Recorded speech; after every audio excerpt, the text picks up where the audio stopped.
What is up, everybody? It's me, Duke Farley, back at it again here on Lost at Sea. And tonight, I am joined by another contestant entering that Ascendance Live Season 4 house.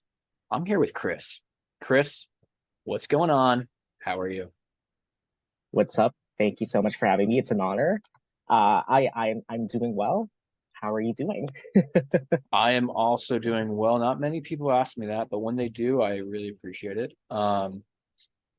Been a bit of an a lot this week with work, but I'm excited to talk to you, Kris, about Ascendance Live Season 4 and everything that's going to happen.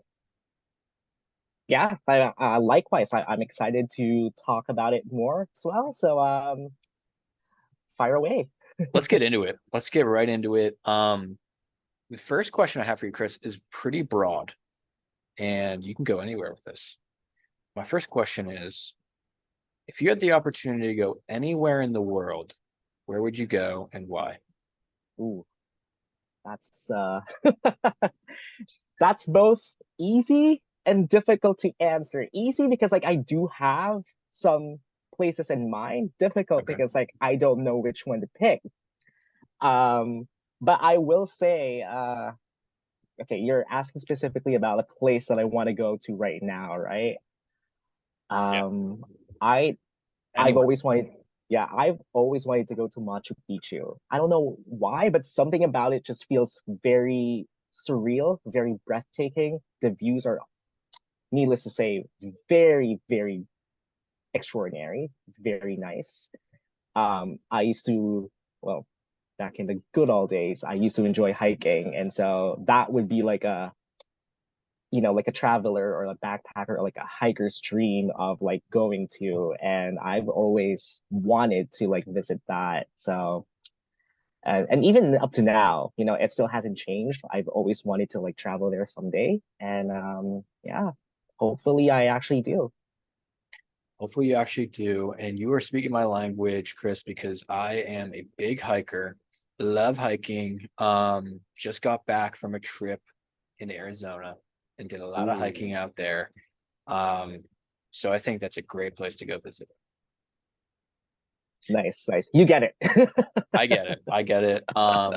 But before you have the opportunity to go to that destination, there's going to be a stop that you make first, and that is in the Ascendance Live Season 4 house. So, my next question for you is, once you get in the house, say you had the opportunity to have a superpower with you. Which one would you choose, and how would you use it during the season? Ooh.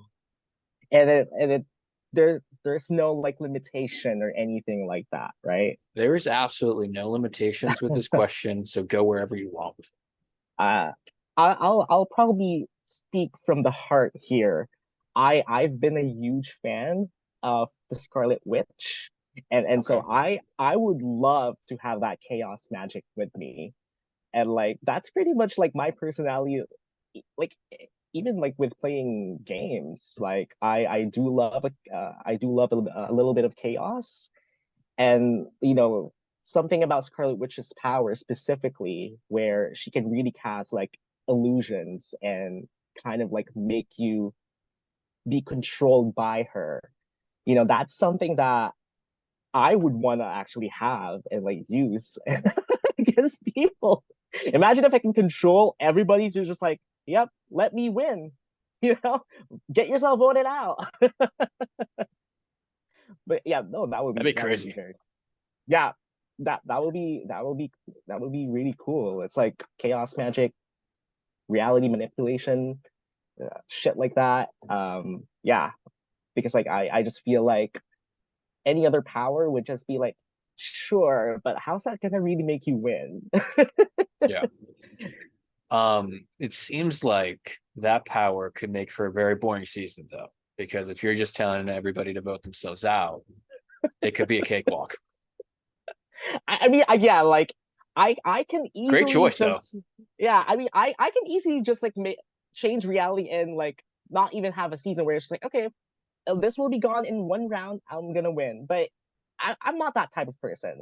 Again, like and to just like quote Scarlet Witch from that Multiverse of Madness movie, like there was a part where she was like being reasonable. She can easily just like control and get the people to like do whatever she wants, but she doesn't.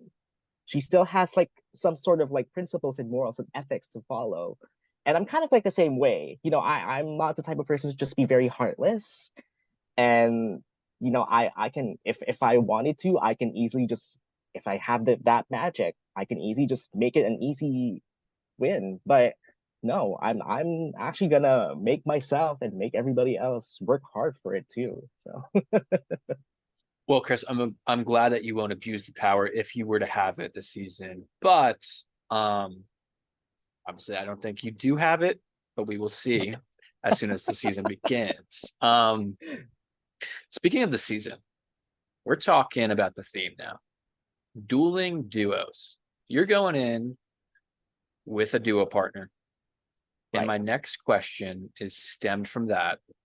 What is something that you, Kris, bring to your duo that is a strong suit of yours that maybe other Kris doesn't have? And what is something that other Kris brings to the duo that's a strength of his that maybe you don't have? Yeah, it's interesting that you asked that question because we we did actually play a game before, and during that game we actually worked very well together up until a point where I had to cut him. Uh, so there might be some, I don't know, maybe there's unfinished business over there, or maybe this is kind of like an opportunity to just like start a new chapter, like the both of us, and then we both really like move forward together. Okay. But with during like that time of playing with Kris, I did notice there were a lot of like characteristics that he has that I don't personally have, especially like in terms of the game. I know that at least during that game, he really has that certain like charm and charisma and appeal wherein people are just like drawn to him easily. He can just be himself, converse with you maybe with just like a few times, and then you're gonna be instantly hooked with him. Um, and that I think is just like stemmed from like his personality. He's like an extroverted guy. I'm kind of like the opposite. I'm a bit more reserved. I'm a bit more introverted. I'm the type of guy to be like, hey, I don't usually speak up in in large crowds, but if you get to talk to me one on one, then I can really connect with you, and you'll see how talkative I can be in those small situations. And so I think in a way that's how Kris and I are kind of like the yin and yang of that kind of dynamic. To me, I'm a bit more on the strategic side, the more rational and practical kind of thing. I try my best to kind of think of like plans A, B, C, D, E, and look at like the social relationships, I guess, like secondary. Whereas at least like with Kris, and obviously I could be wrong with my read on him, but at least like with Kris, he's really more so towards trying to build and connect with people, interacting with them, trying to get them to like him, and then hopefully they can build some sort of like rapport or trust with that. So I don't know if that answers your question, but I feel like that's like my personal take with Kris. And Kris, like Kris and I are good friends outside of this game. We kiki a lot. We talk about different stuff about life, and it's just gonna be exciting. I'm really looking forward to playing with him again and seeing him and finally meeting him actually in person. So I can't wait to see how that turns out. Can't wait to see how that turns out as well. But I have a follow-up question, and that is if the opportunity came across your plate where you could turn on Kris, would you take that opportunity? Um, why or why not? I mean, I think I kind of answered that question already. I've done it before. Who's to say I'm not gonna be doing that again? Um, to me, I see it as a the hardest part is over. I was already able to like actually cut him out and like turn on him. And so doing it again is gonna be easier than the first time around. Although I am trying to look at this, or trying to take this approach um differently, where I actually see myself playing with him from beginning to end as much as I can. Will I actually commit to that? That honestly depends on the game, the situation.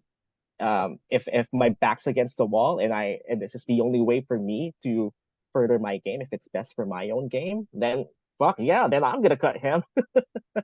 um, but it's gonna be difficult. I'm not that heartless person where I can just like, easily cut him. It's gonna be difficult regardless. Um, just knowing how my friendship with Kris has really deepened ever since playing with him the first time around. So You said that you've done it once, so it might be easier the second time. But then you said that, your friendship with Kris has deepened post when that happened. So do you think it's going to be harder or easier to potentially do that if it were something that had to happen? um yeah, you're right. You pretty much kind of caught me off guard there, A trying little to bit of like both. it's like inside it's like there's some sort of a contradiction there. um it will honestly be more difficult, if I'm being honest. This game is a bit more personal and like, and literally like, how should I say it, lifelike, because it is in person. It's hard to do those things when you know that person is literally on, like, at this in the same room as you. I'm just like not that type of person to just like, it's easier for me, I guess, when I used to play online orgs, cutting people out, just because there's this like safety blanket of like, hey, like this is just virtual. It's not like that person's actually like, this person can actually kick my ass if I turn on him, because like he can't reach me. I'm just doing this at the comfort of my own room. But we're talking about like several people in the same house, in the same room, playing this very difficult game. And that's when everything really comes into play. All of the relationships, all of the conversations, all of those feelings, all of those sentiments. It's hard to just like easily do something like that, especially if it's a person that you've known for a long time. And yeah, quite frankly, it is going to be more difficult the second time around. It's easier in the sense that, yeah, I've done it before, but regardless, it's going to be difficult for me. It's going to be difficult for me. Um, would you rather be hated and win this game or lose and be loved? Let me think about that. As somebody who was villain of that game, villain of the season, and then the contender for villain of the season in my previous game, let me just think about that.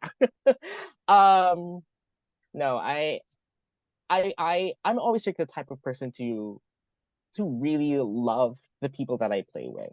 I Not a lot of people actually realize that if I'm with you, my loyalty with you is gonna be, you know, I may cut you if it means that I have to further my game, but like the reasons why like I usually do those things is because like you're not actually my true alliance, my true loyalty. It's not where my true loyalty stands. But with those people where I actually put my heart and soul into, um, I they're literally my ride or die. I go with them from beginning to end, even if it means, me being gone, me trying to kind of like sacrifice myself to further their game, you know. Um, and to me, that kind, at least that, I hope that resonates as somebody that people respect, some like a gameplay that people would respect. And so at least to me, I would rather be loved and then like not actually maybe winning the title, because sometimes like sometimes you win by not actually winning, if that makes sense. That doesn't mean to say that, oh, I'm fine with losing. I'm fine with just being like second place, whatever placement. What I mean by that is like sometimes like, if I really played the best game that I could, and if it's like, well, this is just like the best that I could do. And then if, for example, somebody else who's at least, let's say, who was my number one, who makes it to the end and they win, sometimes like I win through their victory. And so I would rather be loved and not win than rather than somebody who wins but then like gets hated by people. And sometimes it's just like, do you really have to go through all of that and do all of these things just to win? And then like people that you play with aren't gonna be happy with you even outside of this game. And so that's something that I always keep in mind. Yeah, it's a tough question. It could go either way there. Yeah. I'm not saying that this is going to happen, Kris, but say that you happen to lose this season. What would be the reason why you lost? Oh, I don't think there's gonna be one specific reason, although the funny part is there could be several reasons that would most likely be the reason why. One would be like what I mentioned before. It could be I get voted out because I kind of like sacrifice myself, or I kind of like let myself be the one to get voted out instead of somebody that I have like I have my full trust and loyalty to. Or it could it could be that I made a huge move, it didn't work out, and it bites me in the ass and it gets me voted out. Or third, it could be that I do make a huge blunder where everybody's just gonna like really hate me in the game and make me the easy vote. All of those things have happened to me in my previous games already. And so it could really go anyways, honestly. And again, it's just a matter of really trying to like, I wouldn't say go with the flow, but more so like trying to evaluate and see how the game is, and then trying to navigate myself from there. Because honestly, it can really go either way. You mentioned you've made a big blunder that people voted you out because of prior. Yeah. What happened? I mean, if you wanted me to go into specifics, it was this game called Big Brother Hometowns, which is a Big Brother org. And there was this particular challenge where it was like a train challenge kind of thing where you had to rely on other people's information, and then the and other people would rely on the information you give to them. And then there's like some sort of mathematical formula. I'm not going to go into detail about what the challenge is, but long story short, I told them a certain way, and then secretly I did the other way because I was going through personal stuff as well that made me kind of like lash out and have a nervous breakdown.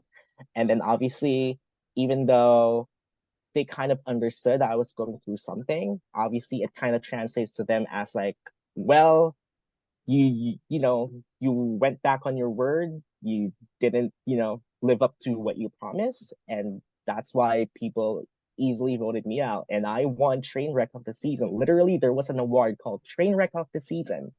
And then I don't know, they kind of made that award specifically for me because it was like a train challenge kind of thing. And yeah, it kind of really took a toll on me personally and even like game wise.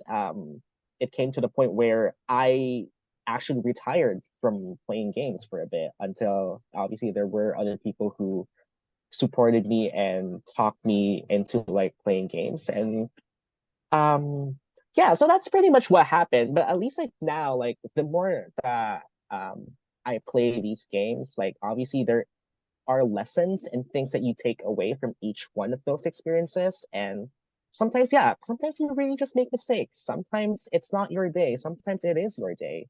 And that's just really the part of it. As long as like you really commit to it, you try to stick to like the ethics and principles that you uphold, and like you feel good about the game that you play, then everything will be okay. And I'm trying to really take that approach, especially with Ascendance, where in like I really don't know what to expect just because it is my first time playing a live game. And so I'm keeping an open mind, but I will try. I do have an idea on how I would want to navigate myself and how I would want to approach this game. You mentioned having, sometimes it's not your day. Sometimes, you have a bad day. I have a feeling that you're going to string together 3 or 4 good days here in Ascendance Live. So I look forward to watching that. But what's one thing that you want to accomplish this season?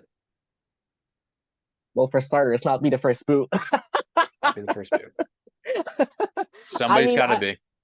somebody's gotta be just like, but at least just like let it not be me. I just like I don't want to like this is a petty reason, but like I don't want to like kind of like travel all the way there, do all of this preparation only for my experience to just be cut short. There's still a lot of like game to be played. There's a lot of things I still want to prove to myself and to other people. And yeah, like I really want to go all out. I really want to go play this game from beginning to end and fight my way, do everything that I can while still being true to myself. Um, but yeah, I totally forgot what your question is now, but Just hopefully one I thing answered that it. just what you want to accomplish. Basically, Oh you yeah, don't want what to go out early. right. Not go out early, make it further in the game. And then again, like oh, it's a good thing you kind of reiterated that. Playing Ascendance or at least like a live game is kind of like one of the last things from my org bucket list. And it's a pretty short one, if I'm being honest. Um, me was just like first time playing an org, check. Me finally winning a challenge, check. I've only won. I've only played like 4 long format orgs, and I finally won one challenge, and it was like the most crucial one that led me to be, to really changing the game. I've been on prod. I played minis. I've met up with orgers in real life. Now I'm about to actually experience my first live game. What else is there left? It is just to actually win a game. So yeah, so pretty much to just like win the game, not be first boot, but more so to actually win a game because that's all there is left to like my org bucket list.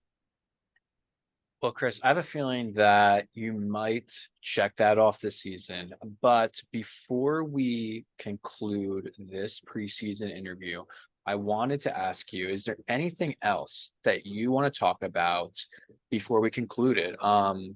Anything at all. It doesn't even have to be about the game.